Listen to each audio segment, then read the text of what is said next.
ನಮಸ್ಕಾರ ಭಟ್ರೆ. ನಮ್ಮ ಪರಿಚಯ ಆಯ್ತಾ? ಭಟ್ರು ಅಂತ ಗೊತ್ತಾಯ್ತು, ಮುಂದೆ ಗೊತ್ತಾಗಿಲ್ಲ. ಅಷ್ಟು ಗೊತ್ತಾದ್ರೆ ಭಾರಿ ಸಂತೋಷ ಸ್ವಾಮಿ ನಮ್ಗೆ. ತೊಂದರೆ. ಅಂದ್ರೆ ಬ್ರಾಹ್ಮಣರು ಅಂತ ಗೊತ್ತಾಯ್ತಲ್ಲ, ಹೌದಪ್ಪ. ಅದೇ ಸಂತೋಷ ನಮ್ಗೆ. ನನ್ನ ಹೆಸರು ಲಕ್ಷ್ಮಣ್ ಭಟ್ರು ಅಂತೇಳಿ. ಲಕ್ಷ್ಮಣ ಭಟ್ರು. ಲಕ್ಷ್ಮಣ್ ಭಟ್ರು. ಹಾ ಹಾ. ನನ್ನನ್ನು ಎಲ್ಲ ಕರೆಯೋದು ರಗಣ್ಣ ರಗಣ್ಣ ಅಂತ ಕರೆಯೋದು. ಲಕ್ಷ್ಮಣ ಭಟ್ರಿಗೆ ರಗಣ್ಣ ಅಂತ ಕರೀತಾರೆ. ರಗಣ್ಣ ಅಂತ ಕರೆಯೋದು ಯಾಕೆ? ಈ ಪ್ರಾಯ ಆದವರಿಗೆಲ್ಲ ಲಕ್ಷ್ಮಣ್ ಭಟ್ರೆ ಅಂತ ಕರೆಯೋದು ಗೊತ್ತಾಗ್ತದಲ್ಲ, ಹಾಗಾಗಿ ಅವ್ರಿಗೆ ಸಮಸ್ಯೆ ಆಗ್ಬಾರ್ದು ಅಂತ ಹೇಳಿ ನಾನು ರಗಣ್ಣ ಅಂತ ಹೆಸರಿಟ್ಕೊಂಡು. ಎರಡೇ ಅಕ್ಷರ ರಗಣ್ಣ ಅಂದ್ರೆ ಮುಗ್ದೆ ಹೋಯ್ತು. ಹೌದಪ್ಪ. ಹೌದೌದೌದು. ಎಲ್ಲರ ಬಾಯಿಗೆ ಸುಲಭವಾಗಿ ಸಿಗ್ತದೆ. ಸುಲಭ. ಅಲ್ಲ, ಹೆಸರು ಕರೀಲಿಕ್ಕೆ. ಹೆಸರು ಕರೀಲಿಕ್ಕೆ ಸುಲಭವಾಗಿ ಸಿಗ್ತೇನೆ. ಇದ್ಯಾರು ಗೊತ್ತಾಯ್ತಾ? ಸಣ್ಣ ಭಟ್ರು. ಸಣ್ಣ ಭಟ್ರು. ನನ್ನ ಮೂರನೇ ಹೆಂಡತಿ ಮಗ ಇವ. ಭಟ್ರೆ. ಹೌದು. ಭಟ್ರೆ. ಮೂರನೇ ಹೆಂಡತಿ ಮಗ. ಮೂರನೇ ಹೆಂಡತಿ ಮಗ ಸ್ವಾಮಿ. ಅಂದ್ರೆ ಹೆಸರು ಮಾಡಬೇಡಿ. ಏನು ಹಿಂದಿನ ಎರಡು ಹೆಂಡತಿಗೆ ಇನ್ನೆಷ್ಟು ಮಕ್ಕಳು? ಅವ್ರು ಯಾವ ಊರಲ್ಲಿದ್ದಾರೆ? ಹೆಂಡತಿ ಇಲ್ಲ ಸ್ವಾಮಿ. ಹೆಂಡತಿ ಇಲ್ವಾ? ಇಬ್ರು ಹೋದ್ರು. ಹೌದಾ? ಹೌದು. ಎಲ್ಲಿ ಹೋದ್ರು? ಮೇಲೆ ಓ, ನಿಮ್ಮನ್ನು ಬಿಟ್ಟು ಹೋದದ್ದ? ಅಲ್ಬಕ್ಕೆ. ಹಾ. ಹೌದು ಸ್ವಾಮಿ. ಹಾ, ಹಾ. ಅದು ಹೋದದ್ದು ಹೇಗೆ? ಹಾಗೆ ಒಬ್ಳು ಬಾವಿಗೆ ನೀರ್ ತರುವ ಅಂತ ಹೋದ್ರು. ಬಾವಿಯಲ್ಲಿ ನೀರು ತರಲಿಕ್ಕೆ ಹೋದ. ನೀರ್ ತರ್ಲಿಕ್ಕೆ ಹೋದ್ರು. ನೀರ್ ತರ್ಲಿಕ್ಕೆ ಹೋದಾಗ ಹಗ್ಗ ಕಟ್ಟಿ ಬಾವಿಯೊಳಗೆ ಕೊಡಪನ ಬಿಟ್ಟು ಎತ್ತಿದ್ಲು. ಎತ್ತಿ ಇನ್ನೇನು ಮನೆಗೆ ತರ್ಬೇಕನ್ನೋ ಅಷ್ಟಲ್ಲಿ ಅದು ಒಂದು ದಂಡೆ ಇದ್ದಿತ್ತು ಸ್ವಾಮಿ. ದಂಡೆ ಸಮೀಪ ಬಾವಿ. ಇವಳೇನ್ ಮಾಡಿದ್ರು, ಕೊಡಪನ್ ತಗೊಂಡು ಬರ್ತಾ ಇರುವಾಗ ಕಾಲು ಜಾರಿ ಬಾವಿ ಒಳಗೆ ಬಿತ್ತು. ಕಾಲು ಜಾರಿ ಬಾವಿ ಬಿದ್ದಿದ್ದು. ಬಾವಿಗೆ ಬಿತ್ತು. ನನಗೆ ವಿಷಯ ಗೊತ್ತಾಗುತ್ತಾಡ ಆಯ್ತು. ಹೋಗಿ ನೋಡ್ತೇನೆ, ಇವಳಿಲ್ಲ. ಹೌದಪ್ಪ. ಇವಳು ಹೋಗಿ ಆಯ್ತು. ಆಮೇಲೆ ಏನ್ ಮಾಡೋದು? ಏನ್ ಮಾಡುದು? ಈಗ ನಿಜ ಹೇಳ್ಬೇಕಂದ್ರೆ ನನಗೋಸ್ಕರ ನಾನು ಮದುವೆ ಆದದಲ್ಲ. ನಿಮ್ಗಾಗಿ ಮದುವೆ ಆಗಿದೆ? ಮತ್ತೆ ಯಾರಿಗೆ? ಊರವರಿಗೋಸ್ಕರ ನಾನು ಮದುವೆ. ಒಳ್ಳೇದು ಭಟ್ರೆ. ಯಾರಾದ್ರೂ ಒಬ್ರು ಆಗ್ಬೇಕು. ಹಾಗಲ್ಲ ಸ್ವಾಮಿ, ಊರವರಿಗೋಸ್ಕರ ನಾನು ಮದುವೆ ಆದದಂತ ಹೇಳಿದ್ರೆ ಹೇಗೆ? ಹೇಗೆ? ನನಗೆ ಈ ಮದುವೆ ಬೇಡ, ಏನು ಬೇಡ ಅಂತ ಬದುಕು ಬದಿಯಲ್ಲಿ ಸುಮ್ಮನೆ ಕೂತ್ಕೊಂಡಿದ್ದೆ. ಒಂದಿಬ್ರು ಮೂರು ಜನ ಬಂದು ನನ್ನ ತಲೆ ತಿನ್ಲಿ ಪ್ರಾರಂಭ ಮಾಡಿದ್ರು. ಭಟ್ರೆ, ನಿಮ್ಮ ತಲೆ ತಿರ್ಲಿಕ್ಕೆ ಬಂದ್ರ?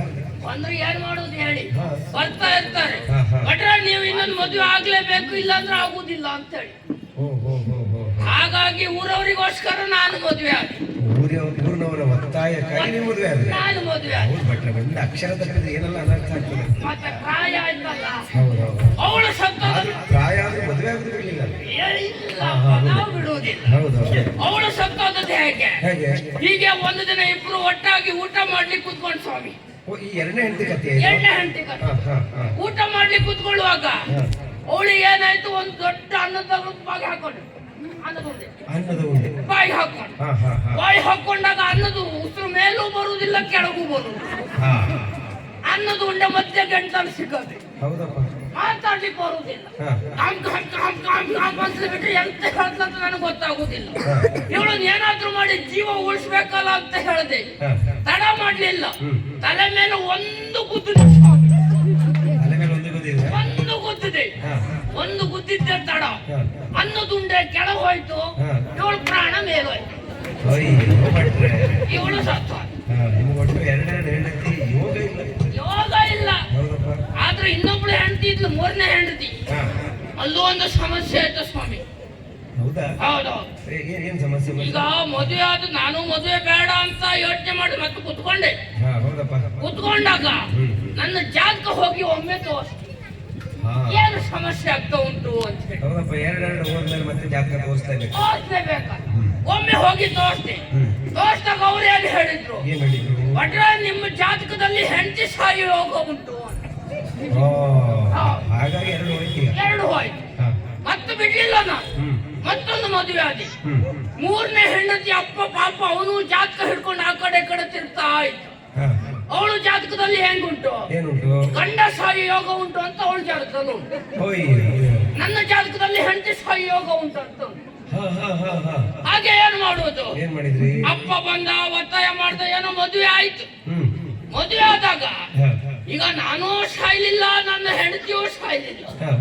ಅಲ್ಲ ಮಧ್ಯ ಸಮಸ್ಯೆ ಆದದ್ದು ಜಾತಕಕ್ಕೆ. ಅವ್ರವ್ರೇ ಹೊಡ್ಕೊಳ್ತಾ ಇರು. ಎರಡು ಜಾತಕ ಹೊಡ್ಕೊಳ್ತಾ ಇರು. ನಾನು ಬೇಗ ಸಾಯ್ತಾ, ನೀನ್ ಬೇಗ ಸಾಯ್ತೀಯ ಅಂತ ಹೇಳಿ.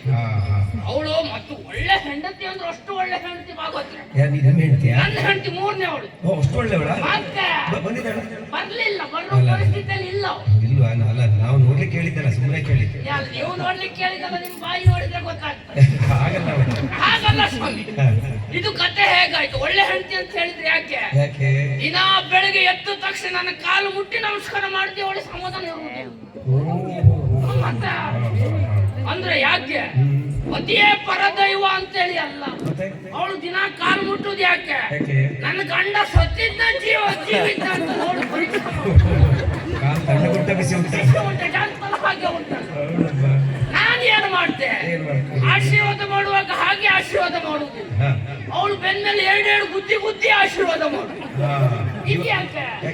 ಅವಳು ಜೀವಂತ ಇದ್ಲ ಸತ್ತಿದ್ದ ನಮ್ಗೆ ಗೊತ್ತಾಗ್ಬೇಕಲ್ಲ. ಒಟ್ಟು ಇಬ್ಬರು ಜಾತಕ ಹಾಗು ಉಂಟಲ್ಲ. ಹಾಗಾಗಿ ನನ್ನ ಮೂರನೇ ಹೆಂಡತಿ ಮಗ. ಅವನ ಹೆಸರು ನಾರಾಯಣ ಮಾಣಿ ಅಂತೇಳಿ. ನಾರಾಯಣ ಮಾಣಿ. ಸ್ವಾಮಿ, ನಾವೀಗ ಹೊರಟದಲ್ಲಿ ಗೊತ್ತಾಯ್ತಾ? ಖುಷಿ ನೋಡಿದ್ರೆ ಗಂಟಲಿಗೆಲ್ಲ ತುಂಬಿಕೊಂಡು ಬರ್ಲಿಕ್ಕೆ ಹೊರಟಾಗುಂಟು. ಗೊತ್ತಾಯ್ತಾ ನಿಮ್ಗೆ? ಇದು ಬರೀ ಗಂಟಲ್ಲ ಸ್ವಾಮಿ, ಇದ್ರೊಳಗೆ ತುಂಬಾ ಖಾಲಿ ಚೀಲ ಉಂಟು.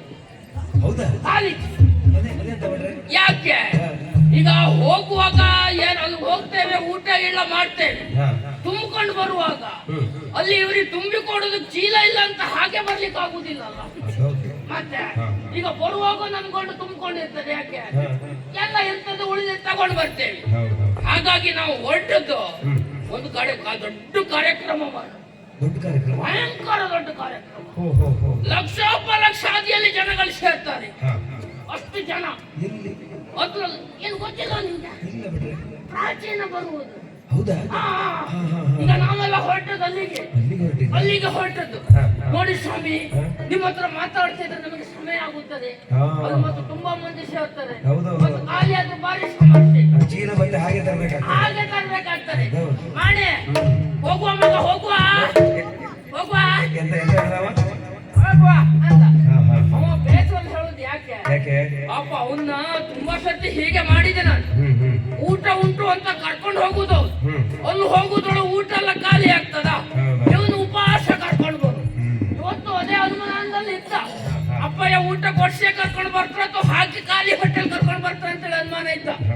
ಅನುಮಾನ ಪಟ್ಕೊಳ್ಬೇಡ ಮಗ, ಇವತ್ತು ಹೊಟ್ಟೆ ತುಂಬಾ ತಿನ್ನುವುದಂದ್ರೆ ಗಂಟು ತುಂಬಾ ಕಟ್ಕೊಂಡು ಬರುವ. ಹೋಗಿ ಬರ್ತೇವೆ ಸ್ವಾಮಿ.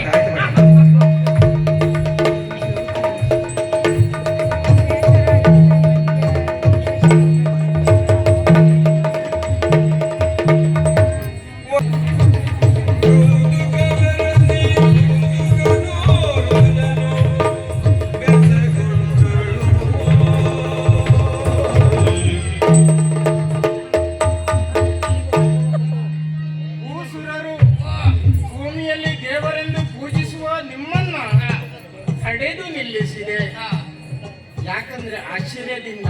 ಯಾಕೆ? ಹೋಗುವವರು ಯಾವುದೋ ಕಡೆಗೆ ತಾವು, ಆದ್ರೆ ಹೋಗುವರು ಎಲ್ಲಿಗೆ ಹೋಗ್ತೀರಂತ ಕೇಳಬಾರ್ದಲ್ಲ. ಹೇಳಿದ್ರೆ ತಪ್ಪಾಗ್ತದೆ. ಆದರೂ ಸಹ ನಿಮ್ಮನ್ನು ನಿಂತು ಮಾತನಾಡಿಸುವುದಲ್ಲ. ಬನ್ನಿ.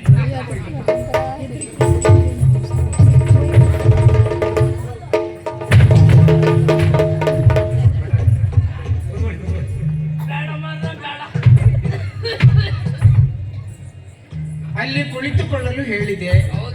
ತಾಮ್ರಕ್ಕ ಕುಳಿತವರು ಒಮ್ಮೆಲೆ ಸಿಡಿಲು ಬಡಿದಂತೆ ಹಾರಿಬಿಟ್ರಲ್ಲ, ಯಾಕೆ? ಹಾರುವುದಕ್ಕೂ ಕಾರಣ ಉಂಟು. ಕುಳಿತೋಳು ಅಂತೇಳಿ ಹೋಗಿ ಕುತ್ಕೊಂಡದ್ದೇನೋ ಹೌದು, ಅದು ಏನಮ್ಮ ಅದು ಅಷ್ಟು ತಣ್ಣ. ಅಯ್ಯೋ, ಇಲ್ಲಿ ಸುಖಾಸನವಿಲ್ಲ. ಇದು ಕೈಲಾಸ ಪರ್ವತ, ಇಲ್ಲಿರುವುದು ಹಿಮದ ಬಂಡೆ. ಅದರ ಮೇಲೆ ಕುಳಿತುಕೊಳ್ಳಲು ಹೇಳಿದೆ. ಯಾಕಂದ್ರೆ ನಿಮ್ಗೆ ಅಭ್ಯಾಸ ಇಲ್ಲ ಹಿಮದ ಮೇಲೆ ಕುಳಿತು. ಆಗುದೇ ಇಲ್ಲ ನಮ್ಗೆ ತಣ್ಣಗಂತೆ. ಹಾಗಾದ್ರೆ ನಿಂತ್ಕೊಂಡೇ ಮಾತಾಡ್ತೀರಾ? ಆದ್ರೂ ಕೂತ್ಕೊಳ್ಬೇಕಲ್ಲ, ಪ್ರಾಯ ಆಯ್ತು, ನಿಂತ್ಕೊಳ್ಲಿಕ್ಕೆ ಆಗುದಿಲ್ಲ. ಒಂದು ಕೆಲಸ ಮಾಡ್ತೇನೆ, ಇದನ್ನ ಇಟ್ಕೊಂಡಾದ್ರೂ ಕೂತ್ಕೊಳ್ತೇನೆ.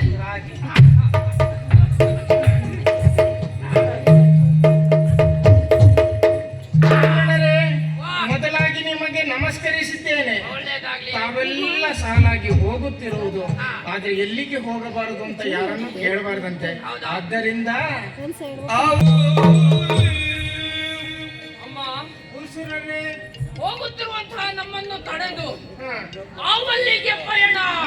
ಎಲ್ಲರೂ ತಡೆದು ಮಾತಾಡ್ಸಲಿಲ್ಲ ನಾನು, ಇಲ್ಲ ಇಲ್ಲ ಇಲ್ಲ ಇಲ್ಲ. ನಿಮ್ಮೊಬ್ಬರನ್ನೇ. ನನ್ನನ್ನು ಯಾಕಂದ್ರೆ ತಾವು ವಯೋವೃದ್ಧರು, ಹೌದೌದು. ಜ್ಞಾನವೃದ್ಧರು.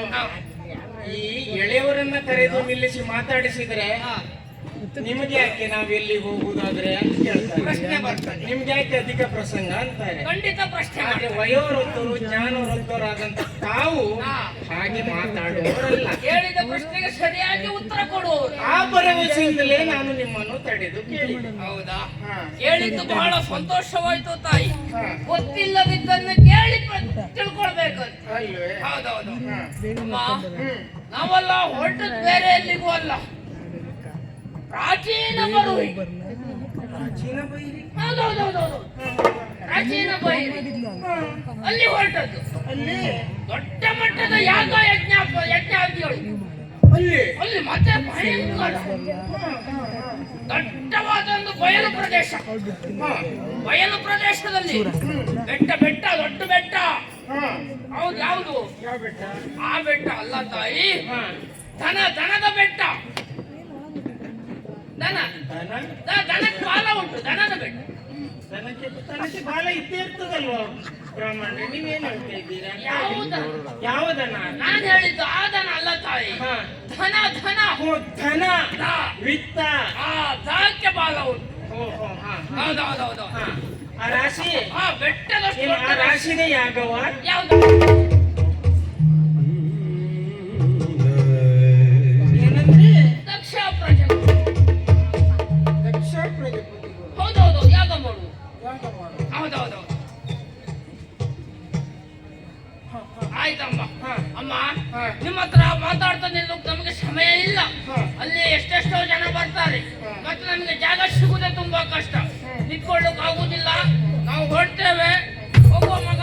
ಆದೈತು ಕೂಸುರ.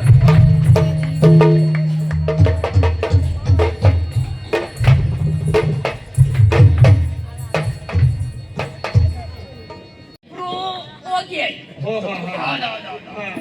ಆ, ಹೋಗಿದ್ದ ನೀವು ಕಳಿಸಿದ್ದ? ಇಲ್ಲಪ್ಪ, ಅವಳೇ ಹೋಗಿದ್ದು. ಹಾ, ಹಾ. ಮೂರನೇಳು ಬರೋ ಪರಿಸ್ಥಿತಿಯಲ್ಲಿ ಇಲ್ಲ. ಯಾಕೆ? ಯಾಕೆ? ಗಜಮುಖದ ಹೋಗಿ ಓ, ತುಂಬು ಗಡ್ಬಿಡಿ. ತೊಂದ್ರೆ ಇಲ್ಲ. ಈ ಪ್ರಾಯದಲ್ಲೂ ಬ್ರಾಹ್ಮಣರು ಆಗ್ಲಿ, ಒಳ್ಳೇದಾಗ್ಲಿ. ಈಗ ನೀವು ಸಂಸಾರ ಸಮೇತರಾಗಿ ಹೊರಟಿದ್ದೀರಿ, ಹೊರಟಿದ್ದೇನೆ. ನಾನು ಸಂಸಾರ ಸಮೇತರಾಗಿ ಬರಬೇಡ್ವೆ? ವಿಷಯ ಹೌದು. ಈಗ ನನ್ನ ಗಂಡನಿಗೆ ವಿಷಯ ಗೊತ್ತು. ಹಾ. ನಾನು ಹೋಗೋಣ, ನಿನ್ನೆ ಹೋಗೋಣ, ಇವತ್ತು ಹೋಗೋಣ ಅಂದ್ರೆ ಅವರಿಗೆ ಬರುವಂತ ಭಕ್ತರು ಆ, ಅವರನ್ನು ನೋಡ್ಕೊಳ್ಬೇಕಲ್ವಾ? ಮತ್ತೇನು, ನಿನ್ನ ಅಕ್ಕ ತಂಗಿಯವರೆಲ್ಲ ಮೊನ್ನೆನೇ ಬಂದಿದ್ರು. ಅಲ್ಲ, ಅವರಿಗೆ ಈಗ ನನ್ನ ಗಂಡ ಯಾರು ಹೇಳಿ? ಹಾ. ನನ್ನ ಪತಿದೇವರು ಮೂರು ಲೋಕದ ಜಗದೊಡೆಯ. ಮತ್ತೆ? ಅವರಿಗೆ ಭಕ್ತರಿದ್ದಾರಲ್ಲ. ಹಾ, ಖಂಡಿತ ತುಂಬಾ ಜನ ಇದ್ದಾರೆ. ಜಗದ್ಗುರುವಾದಂತ ಆ ಪರಮೇಶ್ವರನಿಗೆ ಹಾ. ಮೊದಲು ಭಕ್ತರು. ಅವ್ರನ್ನ ಪಾಪ ಯಾರನ್ನೆಲ್ಲ ಸುಧಾರಿಸುದು, ಯಾರನ್ನೆಲ್ಲ ಬಿಡುದು, ಅವನಿಗೆ ಒಮ್ಮೆ ಹಿಂದೆ ಮುಂದೆ ಆಗ್ತದೆ. ಅಂತ ಪರಿಸ್ಥಿತಿ. ಅಲ್ವಾ? ಮತ್ತೆ? ಆದ್ದರಿಂದ ನಾವು ಯಾಗಕ್ಕೆ ಬರ್ತೇವೆ. ನೀವು ನಡ್ಕೊಂಡು ಹೋಗ್ತಿದ್ದೀರಿ, ನಾವು ಹಾಗಲ್ಲ. ನಮ್ಮಲ್ಲಿ ವಾಹನ ಇದೆ.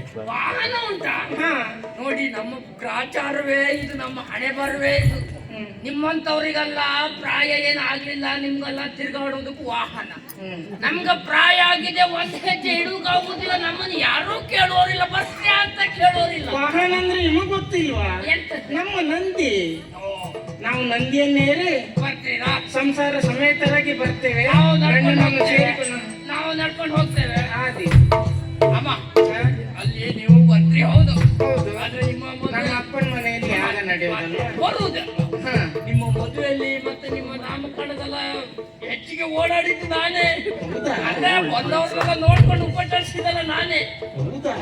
ನೀವ್ ಹೇಗೂ ಅಲ್ಲಿಗೆ ಬರ್ತೀರಿ. ಅಲ್ಲ, ಈಗ ನೀವು ಓಡಾಡಿದ್ದು, ನೀವು ಉಪಚರಿಸಿದ್ದು ಅಂತ ಎಲ್ಲ ಹೇಳ್ತೀರಿ. ನಮ್ಮ ಅಪ್ಪ ನಿಮ್ಗೆ ಆ ರೀತಿಯ ಸಂಭಾವನೆಯನ್ನು ಕೊಟ್ಟಿರ್ಬೇಕಲ್ವಾ? ಕೊಟ್ಟಿದ್ರು, ಹಾ. ಆದ್ರೆ ಬಹಳ ಅಪರೂಪದ ಮೇಲೆ ನೀವು ಸಿಕ್ಕಿದ್ರಿ. ಹಾಗಾಗಿ ಹೇಳು, ಏನು? ಅಲ್ಲಿಗೆ ಬಂದದ್ರೆ ನಂಗೊಂದು ಲಕ್ಷ ಕೊಡಿ ಅಕ್ಕ. 1 ಲಕ್ಷ ವರಹ. ನನ್ ಮೇಲೆ 1 ಲಕ್ಷ. ನಿಮ್ಮ ಮೇಲೆ ಲಕ್ಷ್ಯ ಇಟ್ಕೊಳ್ಬೇಕು. ಲಕ್ಷ್ಯ ಇಟ್ಕೊಳ್ಬೇಕು. ಅಲ್ಲ, ಈಗ ಸಾವಿರಾರು ಅಲ್ಲ ಲಕ್ಷೋಪಲಕ್ಷ ಬ್ರಾಹ್ಮಣರು ಇರುವಾಗ ಎಲ್ಲರೂ ನಾಮ ಬಳಿದುಕೊಂಡು ಇದೇ ರೀತಿ ಬ್ರಹ್ಮವಸ್ತ್ರವನ್ನು ಹಾಕೊಂಡಿರುವಾಗ ನೀವು ಎಲ್ಲಿ ಅಂತ ನಾನು ಕಾಣ್ತೀರಿ? ಓ, ನಾನು ಯಾರು ಅಂತ ನಿಮ್ಗೆ ಗೊತ್ತಾಗ್ಬೇಕು. ಗೊತ್ತಾಗ್ಬೇಕಲ್ವಾ? ಏನಾದ್ರೂ ಒಂದು ಸೂಚನೆ ಕೊಟ್ಟು ಯಾವ ರೀತಿ? 3 ಬಾರಿ ಅಂತ ಕೆಮ್ತೆ, ಅವಾಗ ನಾನೇ ಅಂತ ಗೊತ್ತಾಗ್ತೇನೆ. ಅಲ್ಲ, ಈಗ ಲಕ್ಷ ಲಕ್ಷ ಜನ ಸೇರಿರೋಲ್ಲಿ ನಿಮ್ಗೊಬ್ರಿಗೆ ಕೆಮ್ಮು ಬರ್ತದ? ಎಲ್ಲರಿಗೂ ಬರ್ತದೆ. ಈಗ ಹೊಗೆ ಹಾ, ಮತ್ತೆ ನಡೆಯೋದು ಯಾಗ, ಯಾಗ. ಹೋಮದ ಧೂಮದಿಂದ ಕೆಮ್ಮು ಬರುವುದು ಸಹಜ. ಸಹಜ. ಒಂದು 10 ಜನಕ್ಕೂ ಬರ್ಬಹುದು.